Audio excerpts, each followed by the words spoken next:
ইলিয়াস এমন একটা অনাবিষ্কৃত এলাকার কথা বলছে যেটা সবাই লুকাইতে চায়। কি সেটা যা সবাই লুকাইতে চায়? এই যে বাকশাল, এটা কি খালি আওয়ামী লীগ? তা তো না। CPB, Prothom Alo, Daily Star, Chhayanaut, Udichi, Transparency International, এর সবকিছু ইনক্লুডেড। এরা সবগুলো মিলে এই প্রগতিশীলতার ন্যারেটিভ তৈরি করে। এইটাই হইতেছে বাকশালী বয়ান। বাংলাদেশে যে ফ্যাসিবাদ চলছে ওর ডাক নাম হইতেছে বাকশাল। আর গত 15 বছর যে ফ্যাসিজম হয়েছে বাংলাদেশে সেটা হইতেছে নয়া বাকশাল 2.0। এই জন্যই প্রথম আলোতে বাশারের পতন হয়, হাসিনার বিদায় হয়। হাসিনার পতন কথাটা লেখে না প্রথম আলো, এমন ভাবে যেন সানায়ের সুরে বিদায় দিতেছে হাসিনারে।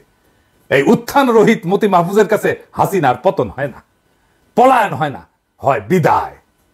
এই যে টোটাল সিস্টেমের পার্ট আসিফ নজরুল, আসিফ নজরুল এই টোটাল বাকশালের পার্ট।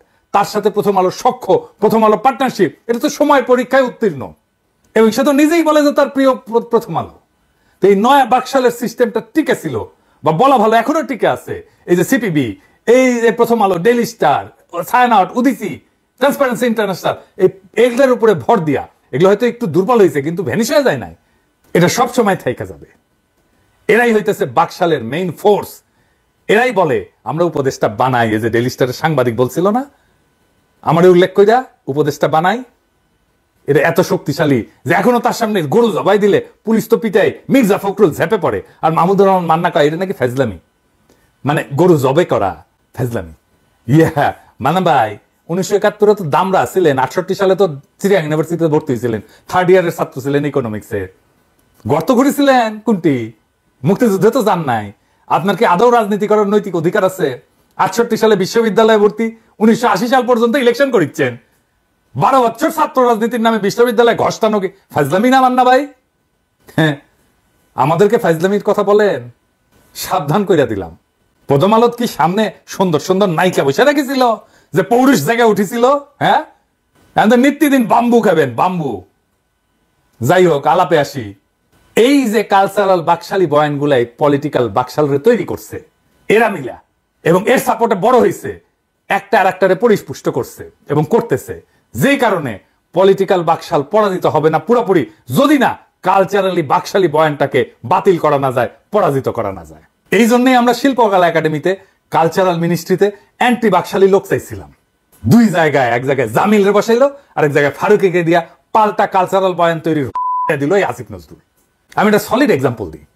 আসিফ নজরুল কি মুজিবের 72 থেকে 75 ক্রিটিক করতে পারবে? না, পারবে না। এই বাকশালী বয়ান তৈরি যে স্তম্ভগুলা, সেই স্তম্ভগুলোর একটার পার্ট আসিফ নজরুল। আর বাকশাল তো ভারতের ড্রিম চাইল্ড নাকি, সেই তো পাইলা পুষে বড় করছে বাকশালকে। আর বাকশাল তো ইন্ডিয়ার পারপাস সার্ভ করছে নাকি অন্য কারো পারপাস সার্ভ করছে? ইন্ডিয়ার পারপাস সার্ভ করার জন্য যে বাকশাল, সেই বাকশালের বয়ান তৈরি করে যে প্রথম আলো, সেই প্রথম আলোর পার্ট হচ্ছে আসিফ নজরুল। কিন্তু তাকে ভারতের কিছু এটা বলা যাবে না। মানে ভারতের ইন্টেলিজেন্স নানা লেয়ারে কাজ করে, এটা তো মিথ্যা না। গোয়েন্দা সংস্থা এভাবেই কাজ করে। প্রথম আলো তাইলে কোনোভাবে ভারতের স্বার্থের সাথে রিলেটেড না? এইটা ওই ছবিটা দেখেন না, দৌড়ে হিসাবের সাথে সিগনেচার করিচ্ছে, কি ব্যান এটা কি তালাক নামা সাইন করিচ্ছে মতিউর রহমান? বাংলাদেশে কোন পত্রিকার ইন্ডিয়ান হাই কমিশনের সাথে চুক্তি আছে? আজকে যারা ক্ষমতায় তাদের বলি আমাদের সাপোর্ট আছে, তার মানে কিন্তু সেটা নিরঙ্কুশ না। কোন সরকারের এই নিরঙ্কুশ সাপোর্ট জনগণ দেয় না, দেওয়া উচিত না। 47-এর অর্জন কার জন্য নষ্ট হয়েছিল? ক্ষমতাসীনদের জন্য, মুসলিম লীগের জন্য। 71-এর অর্জন কার জন্য নষ্ট হয়েছে? আওয়ামী লীগের জন্য হয়েছে, জাসদের জন্য হয় নাই তো। 2024-এর অর্জন যদি নষ্ট হয় তাহলে এইটা হবে এখন যারা ক্ষমতা আছে তাদের জন্য। এই জন্য উপদেষ্টাদের ধরি। আমরা খুব বেশি সমালোচনা করি না, নেহাত মায়া কইরা করতে পারতাম, মেলা সমালোচনা করতে পারতাম, মেলা নিউজ আসে, মেলা খবর আসে, কিছু বলি না। খুব নির্মম সমালোচনা করতে পারতাম, এমনকি প্রফেসর ইউনূসের সমালোচনা করতে পারতাম উঠতে বসতে। করি না। দেখাবো, একটা স্যাম্পল দেখাবো, স্যাম্পল দিয়ে দেখাই। এই যে প্রফেসর ইউনূস 17 নভেম্বর বলছে এই 100 দিনে অর্থনীতি সবল অবস্থানে চলে আসছে। ঠিক তার 2 দিন পরে অর্থ উপদেষ্টা কি কইছে দেখেন, কইছে দেশের অর্থনীতির অবস্থা ভয়াবহ। মানে 2 দিন আগে প্রফেসর ইউনূস কি বলিছে সেটা ঘুরে গেছে ভুলে। কার কথা ঠিক তাইলে? প্রফেসর ইউনূসের নাকি অর্থ উপদেষ্টা? প্রফেসর ইউনূসের বক্তৃতার ওই পার্টটা তো অর্থ মন্ত্রণালয় থেকে লেখা হয়ে আসবে, তাই না? তার মানে প্রফেসর ইউনূস হয় অর্থ মন্ত্রণালয় থেকে নেয়নি লেখাটা, অথবা অর্থ উপদেষ্টা শুনেইনি প্রফেসর ইউনূস কি বলছে। এই সরকারের ব্যর্থতার জন্য আগে হাসিনার টেলিফোন ফাঁস হইতো, এখন জমায়েতে বক্তৃতা দিচ্ছে। আমরা বলছিলাম হাসিনা পরিবারকে দৌড়ের উপরে রাখতে হবে। পুতুলের বিষয়ে বিশ্ব স্বাস্থ্য সংস্থাকে দাও চিঠি ড্রাফট করে দিছিলাম স্বাস্থ্য মন্ত্রণালয়ে, 17 পৃষ্ঠার চিঠি, কিচ্ছু করে নাই। কাজ তো করে দিছি, ধরে ধরে কি কি লিখতে হবে। মনিরুল ইন্ডিয়া থেকে পোস্ট দেয় জয় বাংলা বিলা, আর মনিরুলদের তো ইন্টারপোল দিয়ে ধরে আনা উচিত। আপনাদের আশেপাশে বুক ফলে আওয়ামী লীগারদের ঘুরতে দেখতেছেন না? এই যে আয়না ঘর হয়েছে, বাসারের ইয়েতে আয়না ঘর বাড়িয়েছে না, ইকোনমিস্টের নিউজ হয়েছে, আমাদের আয়না ঘরের নিউজ কোথায়? সেজন্য বলার চান্স পায় আয়না ঘর নাকি নাই, দেখেছেন? তাহলে এটা কে করবে? যারা ক্ষমতা আছে তারাই তো। এগুলি ইলিয়াসদের জন্য হয়েছে। সবাই আসিফ নজরুলের পিস বাতাইতে চলে এসছে দল বেঙ্গা। ইলিয়াসরে ধরো, এখন ইলিয়াসরে ধরো, কথা কিছু কওয়া যাবে না। আসিফ নজরুলের ক্ষমতা সবসময় প্রশ্নের মুখে থাকবে, সমালোচনা হবে, কঠোর নির্মম সমালোচনা হবে। সেটাই সভ্য দুনিয়ার নিয়ম। প্রফেসর ইউনূসের সরকার হাসিনার সরকার না যে সমালোচনা নিতে পারবে না। আসিফ নজরুল মিটিং এ যাইয়া কয়েকদিন আগে কইছে কারে যেন জাতির পিতা ঘোষণা দিতে হবে। হঠাৎ করে মনির বলল কি, একজন ব্যক্তি সম্পর্কে নাম নিব না, বললো আসিফ ভাই আমার মনে হয় তারে এই জাতির পিতা বানায় দিলে সব না দেওয়া পর্যন্ত সে থামবে না। মানে তারে জাতির পিতা না বানায় দেওয়া পর্যন্ত সে থামবে না, অথবা তারে জাতির পিতা বানায় দিলে বলতে সব সমস্যার সমাধান হয়ে যাবে। জাতির পিতা মানে নতুন জাতির পিতা। হ্যাঁ, আসিফ নজরুল মুখ সামলে কথা বলবেন। আবার কইছে কারে উদ্দেশ্য কইরা, কোটা সংস্কার আন্দোলনকে কে জানা কইছিল আতাতের আন্দোলন। কেউ কেউ বলে দেখবেন যে কেন বিপ্লবী সরকার হলো না, কেন শহীদ মিনারে আমরা শপথ দিলাম না, কেন সাংবিধানিক পথে গেলাম। ফর গড সেক আপনাদেরকে কিছু রিমাইন্ড করাই দিই, তাদেরই কেউ কেউ যখন এই ঐতিহাসিক ছাত্র আন্দোলন শুরু হয় বলেছিল এটা আতাতের আন্দোলন, সাধারণ আন্দোলন, বলেছিল না? বলেছিল। সবাই আমরা হাততালি দিছে, হাসাহাসি করিচ্ছে, দেখেছেন? আমি খুঁজতে লাগলাম কে কইছে, কারে কারে আসিফ নজরুল কইলো, খুঁজে খুঁজে পাইলাম খালেদ মহিউদ্দিনের সাথে টক শো। শুনেন, এখন আওয়ামী লীগ যে এরকম সরকার 15 বছরের বেশি সময় ধরে তারা ক্ষমতায় আছে, তাদের সামনে ডিল করার মতো আরো অনেক বিষয় আছে তাদের। তো আপনার কাছে কি মনে হয় যে তারা যদি সরকারের মানে আইন আদালতের কাঁধে বন্দুক রেখেও এটা করতে চায়, এটা কেন করবে? মানে কোটা ব্যবস্থা মুক্তিযোদ্ধাদের জন্য চালু করে সরকার আসলে কি গেইন করবে বা কি গেইন করতে চায়? আমরা তো এরকম অনেক সময় শুনি যে বিএনপি সবচেয়ে বড় মুক্তিযোদ্ধাদের দল, আমরা এরকম শুনি মুক্তিযোদ্ধারাই এখন আওয়ামী লীগের সবচেয়ে বিপক্ষে অবস্থান নিয়েছে, আমরা শুনি বামদের মধ্যেও অনেক বড় বড় মুক্তিযোদ্ধা রয়েছে। তো এটা করে আসলে সরকার কি মানে অর্জন করবে?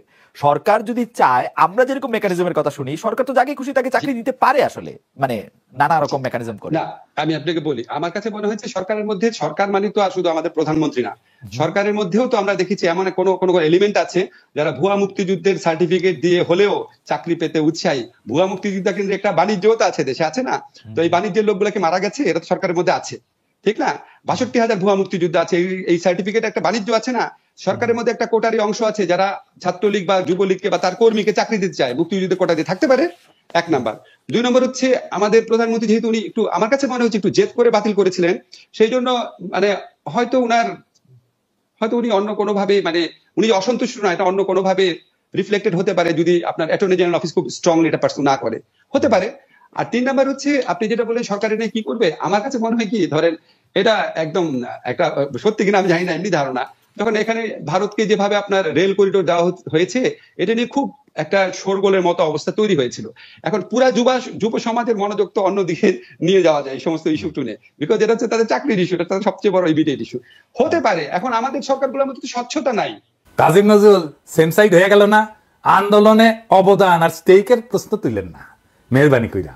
যারা ক্ষমতা আছেন তারা ধরলে কলে ছুটতে পারবেন না, একেবারে কচ্ছপের মতো কামড় দিয়ে ধরবো। বাঙ্গো এলিট আপনাদের সাথে থাকতে পারে, কিন্তু আপামর সাধারণ মানুষ, সব হারানো মানুষ, দরিদ্র মানুষ, এরা ইলিয়াস আর পিনাকির সাথে আছে। পিনাকি আর ইলিয়াস তাদের কথা বলে। যদি সাধারণ মানুষের সাথে থাকতে চান, হাঙ্গের পিছে লাগবেন না, হ্যাঁ বরাবর কইরা দেব। কিন্তু যাই হোক, আমি অনেকদিন শহীদদের গল্প বলি না, আজ এক শহীদের গল্প বলবো। জুলাইয়ের যোদ্ধাদের পানি খাওয়াতে বাসা থেকে রাস্তায় এসেছিলেন মারিয়া সুলতানা রাখির স্বামী শহীদ নাজমুল। তিনি পানি খাওয়ালেন ঠিকই, কিন্তু নিজে পরিবারের কাছে ফিরলেন কফিনে আবৃত হয়ে। রাখির 2 বছরের ছোট্ট আরিয়ানাকে নিয়ে ভাড়া বাসায় এক অনিশ্চিত জীবন যাপন করছেন। নাজমুলের নিথর দেহ যখন হাসপাতালে পৌঁছে, রাখি আহাজারি করছিলেন। তার কথাগুলো শোনেন।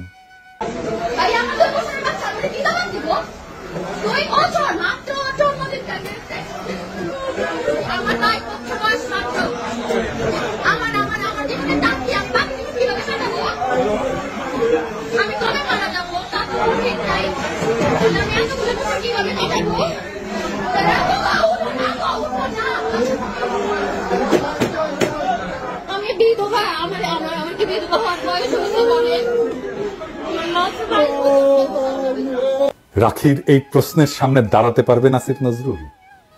আসলে কি রাখির বিধবা হওয়ার বয়স হয়েছে? কে নেবে 2 বছরের সন্তানের দায়িত্ব? রাখির গল্প কোথাও ছাপা হয়নি। আমি তন্ন তন্ন করে খুঁজে দেখেছি কোনো একজন উপদেষ্টা গেছেন তার বাসায় একটু সান্ত্বনা দিতে, একটু কথা বলতে। আমি অনেক শহীদ পরিবারের সাথে কথা বলি, সাহায্য করি সাধ্যমতো, পুনর্বাসনের চেষ্টা করি, আহতদের সাথে কথা বলি, তাদের চিকিৎসার চেষ্টা করি, এমনকি দেশের বাইরে নিয়ে যেয়ে। রাখির কোনো খোঁজ পেলে আমাকে জানাবেন। এই দুঃখী মেয়েটার দায়িত্ব আমি নেব, নিজে করব। যদি না পারি ভিক্ষা করব, আপনাদের কাছে চাইব। যতদিন বেঁচে আছি তার দায়িত্ব নেব। রাখির সন্তানের মুখে খাবার না তুলে আমি ভাত খাবো না প্রতিশ্রুতি দিলাম জাতির কাছে। আমরা নাকি 2 পয়সার ইউটিউবার, ভিউ বেচে খাই। আমরা নাকি বাংলাদেশে অরাজকতা করি। আমাদের এই লড়াইয়ে, এই আন্দোলনে কোনো ভূমিকাই নাকি নাই। আমরা তেজপাতা, হরিদাস পাক, সবই হয়তো ঠিক, তবে এটাও ঠিক আমরা সেই বঞ্চিত, সেই সমাজের নিচতলার মানুষের একজন, যাদের মুখে হাসি নাই, চোখের কান্নাও গেছে শুকিয়ে, যাদের জীবনের অন্ধকার কখনো কাটে না, যারা বারে বারে রক্ত দেয় কিন্তু মুক্তি পায় না। আমরা সেই সিঁড়ি যা মারিয়ে উপরে ওঠে, আমাদের নাচেনাটাই ক্ষমতাবানদের ধর্ম হয়ে যায়। আমরা জানি আমরা কখনোই ক্ষমতার প্রিয় হব না। আমাদের জায়গা মজলুমের অন্তর হলেই আমাদের কাজ সার্থক, আমাদের জীবন সার্থক। ইনকিলাব জিন্দাবাদ।